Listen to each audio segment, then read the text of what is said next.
que los colores son mucho más brillantes.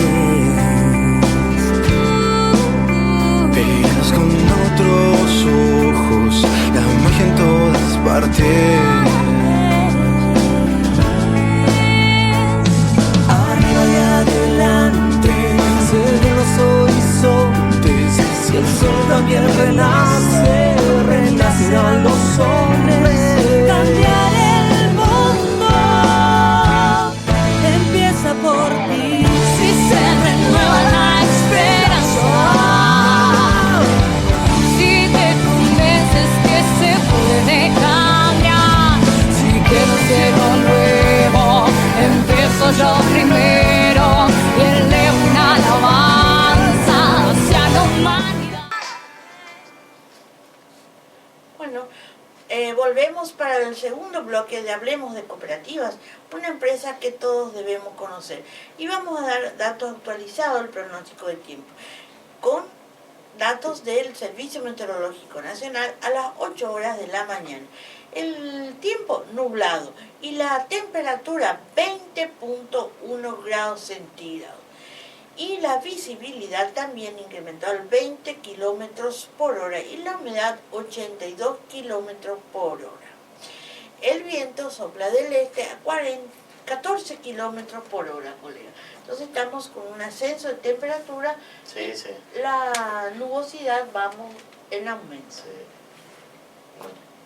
Bueno, colega, ¿qué tenemos para ahora? Los enfoques cooperativos, que son verdaderas teorizaciones, verdaderos aportes de conocimiento que realiza el licenciado Sellor desde la óptica cooperativa y para el cooperativismo y para el mundo. Son aportes que hacen desde la ciencia. Así es. Desde la ciencia del conocimiento, desde la ciencia del conocimiento cooperativo. Bueno, escuchamos, colega. Acá vamos a mostrar. ¿Ven? Enfoques cooperativos. Hoy nosotros no luchamos para esta mediocridad. El pueblo soportó sobre sus mortificadas espaldas crisis tras crisis económicas, generación tras generación, y esos sacrificios han resultado vanos. Una y otra vez, cabe preguntarse entonces, ¿por qué insistir con recetas económicas y financieras impuestas? La democracia no es el silencio, es la claridad con que se exponen los problemas y la existencia de medios para resolverlos. Enrique Mujica Herzog. Nos apresuramos a señalar que la frase del título del artículo pertenece al Premio Nobel de la Paz de 1980, Adolfo Pérez Esquivel, realizada en una entrevista publicada y de la cual pensamos que miles y miles de argentinos, y por qué no latinoamericanos o mundialmente, nos sentimos contenidos. Afirmó Pérez Esquivel que después de tantos años de lucha, no solo en Argentina, en América Latina, le digo que no hemos luchado para esto. Luchamos por una sociedad libre, más justa, una democracia participativa. No para gobiernos autoritarios, donde aumente la pobreza, la marginalidad y la falta de respeto al derecho de las personas y de los pueblos. Hemos arriesgado nuestras vidas, nuestras familias. Hemos pasado por las cárceles y las torturas. Y no fue para llegar a una situación de mediocridad como la que tenemos. Seguimos la lucha. Esta es la Argentina que no quiere seguir peonando, porque es un reto a nuestra dignidad, a nuestras fuerzas de convicción. Nos empujan con sus mentiras de mercadeo de crisis capitalista en que se enriquecen desvergonzadamente y nos condenan a la pobreza. Resistiremos. Está comprobado a ciencia cierta que el capitalismo es un modelo de esclavizar y los partidos políticos se han hundido en la corporación de los buenos negocios. El pueblo soportó sobre sus mortificadas espaldas crisis tras crisis económicas, generación tras generación. Y esos sacrificios han resultado vanos una y otra vez. Cabe preguntarse entonces, ¿por qué insistir con recetas económicas y financieras impuestas? En plena tormenta neoliberal en los años de 1992, fundamos Tecnicop para intentar protegernos del derrumbe del Estado benefactor y sus nefastas influencias que generaron otra categoría de personas, los excluidos. Allí se encuentra la razón de la conducta educativa, gremial y política cooperativa de nuestra organización solidaria. Queremos una democracia real y positiva, humana. Por ello es que lo hemos dicho de mil maneras y lo seguiremos diciendo y cada vez en voz más alta del que están dispuestos a soportar a otros sectores, porque la razón nos asiste y nuestros esfuerzos y sacrificios han sido y son tan enormes que derrumban cualquier argumentación que pudieran anteponernos. Desde nuestra entidad Tecnicop, escuchemos pues qué nos dicen los destacados miembros. Ellos son el presidente y el secretario, licenciado Roque Argüello y contador Luria Aquino, respectivamente. Al unísono inician. Veríamos con mucho agrado que desde el gobierno provincial se convoque a construir un nuevo pacto social del buen vivir cooperativo en Formosa, enmarcado en la contienda electoral del balotaje, como claro mensaje de que se iniciará un nuevo ciclo político e institución con más democracia e inclusión social. Argüello las pone y sentencia irrebatiblemente: el pueblo ya no quiere ser gobernado como hasta ahora. Por tanto, tampoco el gobierno puede seguir con su estilo de gobierno, so pena de poner en situación de irritación que luego provoque estallidos sociales, que de hecho ya se observan. Allí están las madres sin techos, los aborígenes, etc. Aquí no trae a colación que el buen vivir cooperativo es la satisfacción de las necesidades y que las autonomías reales de las personas se amplíen y no encuentren barreras burocráticas ni persecuciones de ninguna clase que cercene derechos colectivos y sociales. Claramente entonces nosotros, cooperativistas del siglo XXI, nos ratificamos en esta auténtica consigna del buen vivir cooperativo. Nosotros no luchamos para esta democracia mediocre. En la fraternidad, un abrazo cooperativo. Profesor licenciado José Llano. El cooperario. Déjame que hemos de detenernos un poquito, colega, en esa imagen que puso el licenciado José Llano en este enfoque y en la palabra que dice ahí. Si podés leer, Sí, por favor, sí. porque es muy... Esto es entre soberanías o neofeudalismo y esclavitud, dijo el fiscal Viana sobre Tiza, Espectador, y bueno, esa es la página, Sí, es la espectador.com, política. ¿De dónde es mientras vos buscas ahí en Facebook, colega, en internet, perdón, para interiorizarnos sobre por qué pone eso el licenciado José Llano? Es una palabra, una frase así disparadora que nos motiva y nos lleva a la reflexión. Y antes de eso puso: la democracia no es el silencio, es la claridad con que se exponen los problemas y la existencia de medios para resolverlo. Bueno, y luego toca el tema de la mediocridad, eje en que centró su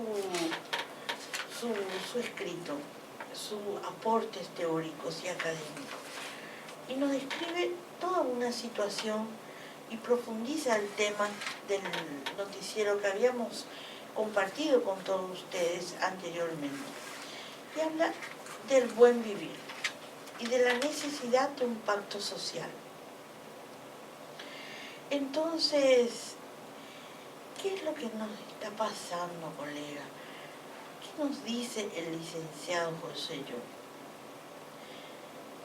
Fíjate vos que Pérez Esquivel, que todos lo conocemos, habla acá en su escrito que no solamente de una situación que no solamente se dio en Argentina, sino en toda Latinoamérica, y me atrevería a decir incluso en el mundo entero, que habla de una situación de represión y de gobiernos autoritarios, ¿ven? Que es una forma de esclavismo del siglo XXI, y es una forma, como mismo dice este fiscal uruguayo, de neofeudalismo. Sí, sí, sí. ¿Mm? Sí. De neofeudalismo. ¿Y nosotros, pueblo, qué? ¿Qué es nosotros, pueblo? Tanto luchamos, 23 años de vida institucional de técnico, y yo me atrevería a decir con pudor, una etapa previa técnico donde el licenciado José yo ya luchó por el cooperativismo, que lo llevó justamente a la conformación del técnico. ¿Cuántos años de lucha? ¿Cuántos años de sacrificios? ¿Cuántos años de renunciamiento? ¿Para qué? Para que vivamos mejor, que tenemos derecho como trabajadores, como seres humanos. Y sin embargo, a nosotros y a miles de nosotros, porque cuando hablo de nosotros no hablo solamente de técnicos, nos cercenan ese derecho de vivir bien. No es porque estemos en crisis, eso es un verso. No es porque no haya plata, eso es otro verso. Sino, ¿qué pasa? Que todo ese dinero acumulado, toda esa riqueza acumulada que nos traen a nosotros, se acumulan en una casta de gobernantes que ya forman verdaderas corporaciones, donde, como vimos en el enfoque anterior, ya no existe el partido político como tal, con sus lineamientos, con sus leyes, con sus principios. No, acá ya no importa eso, ya no existe eso. Acá lo que hay es una corporación de funcionarios, una corporación, una casta de una clase social que está surgiendo, que podríamos bien llamarlas de mercenarios, y no nos estamos equivocando, que se yergue y nos impone sus dominios y nos somete a sus designios. ¿Y cómo surge eso? Porque esto está planificado. Está perfectamente planificado, colega, y perfectamente ejecutado. No nos tiene que sorprender una cosa así. Nos debe sorprendernos y debemos decirlo con toda claridad. ¿Lo encontraste? Bueno, no importa. Sí, estoy buscando, ¿no? Interesante, mientras vos estás hablando a nuestra audiencia, interesante la historia del fiscal Viana. Es uruguayo él, donde evidentemente enfrenta esto, su ingreso al TISA. Así que ahí estamos buceando la información, indudablemente que es así, donde por eso habla el licenciado José Llor de Latinoamérica, es decir, esto del neofeudalismo. El nuevo feudalismo indudablemente se implanta en las democracias frágiles, no es la democracia, en los países emergentes, y sobre todo nosotros en Latinoamérica no estamos exentos, donde todavía no logramos incorporar lo que es el buen vivir y las nuevas formas de gobierno, y lo que nos hace el tema del capitalismo. Es que no, los gobiernos no quieren que tengamos un buen vivir. Sí. Yo me acuerdo hace mucho que un informe del Banco Mundial estableció que Formosa es una provincia inviable, Sí. económicamente inviable. Y claro, ¿qué tipo de gobierno? No es porque se les ocurra al gobernador y decir, bueno, voy a hacer este gobierno. No, esto viene planificado. Por eso técnico surge, de una necesidad de revalorizar el cooperativismo, de una necesidad de hacer un desarrollo agroindustrial en nuestra provincia. Por eso tiene sus banderas estratégicas, la gremial, la educativa y la política, en sus tres campos de actuación. Entonces dice José, yo no, tanta lucha, tanto sacrificio, tanto renunciamiento, yo no me resigno a vivir en un estado de democracia, de una mediocre, una democracia absolutamente mediocre. Esta palabra, colega, trae a mi memoria un escrito de Ezequiel Anderegg que le había dicho a José Llor, que sentenció justamente porque observó, fíjate de qué año estoy hablando, 10 años más o menos atrás. Y dijo Ezequiel Anderegg, le escribió a José y le dijo, le llamó navegante solitario en un mar de mediocridad, refiriéndose a la provincia de Formosa y a todos sus estamentos. Mar de mediocridad y navegante solitario. Y no más que es así. Ezequiel iba a venir aquí a Formosa, iba a hacer un seminario y lo único que pedía a cambio era un catre en donde dormir. Iba a venir ahí, el lugar lo iba a dar la universidad, iba a estar una semana acá con nosotros y su exposición, su seminario iba a estar dirigido al sector productivo y al sector de los alumnos. Esto creo que fue en el 2009, 2008, más o menos. Sí. ¿Y qué nos dijo? ¿Te acuerdas cuando te fuiste vos con Roque? Con Roque hemos ido, Sí. le hemos presentado la nota formal Ahí está. al rector, sí, hemos Y bueno, ¿y hecho qué la dijo el presentación. rector? No hay plata. Cuando sabemos bien que eso es un verso. Entonces yo termino esta palabra del licenciado José George que dice: nosotros cooperativistas del siglo XXI nos ratificamos en esta auténtica consigna del buen vivir cooperativo. Nosotros no luchamos para esta democracia mediocre. Eso es lo que tenemos, una democracia mediocre. Y sea que sea el gobierno que se viene, no creamos nosotros, los trabajadores, que va a mejorar la cuestión. Lo que sí tenemos que estar es alerta, movilizados, que no nos tomen por sorpresa y a defender nuestros derechos que tanto dolor, tanto sacrificio costó al pueblo, como bien lo dice aquí Ezequiel, Pérez Esquivel. Hemos arriesgado nuestras vidas, nuestras familias, hemos pasado por las cárceles y la tortura y no fue para llegar a una situación de mediocridad como la que tenemos. Seguimos la lucha. Así es. Vamos a un corte, colega. Vamos a un corte.